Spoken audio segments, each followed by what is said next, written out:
So I will typically use pacritinib on label, which is to say I use it in patients with less than 50,000 platelets.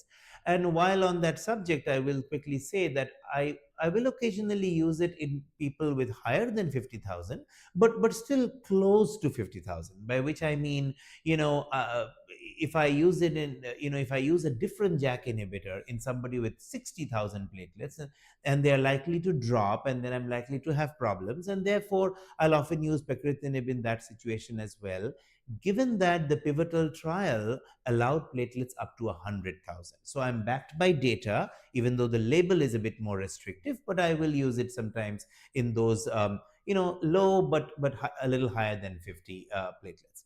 Now, these patients tend not to be frontline patients. Frontline patients typically are not going to have very low platelets. I think that's very rare.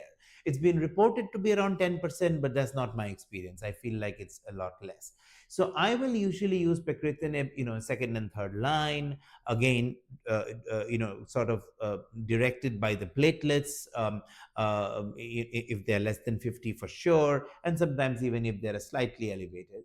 Now, what is interesting is something I alluded to. It has an anemia benefit, but so does momelotinib. And momelotinib is approved for myelofibrosis with anemia. So, generally, when the issue is anemia, I favor momelotinib. But there are situations where, say, the platelets are marginal, and I'm, inclining towards pacritinib, and I also know that it has an anemia benefit. So in those situations, it can be a nice, alternative that can do both. That can be safe on the platelets and help with the anemia. So I would say, second and later lines for me, for the most part. And then a very quick point about transitioning, since you asked about sequencing.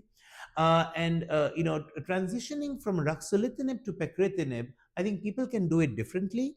But one thing I will say is that while there could be a range of ways of doing it, what's important to remember is that with pacritinib, it has a longer half life and it has no JAK1 activity. For this reason, if you switch directly from ruxolitinib to pacritinib without a taper or an overlap, you could run into what's called ruxolitinib discontinuation syndrome, which can be pretty miserable in some patients. So, a rebound or a flare phenomenon.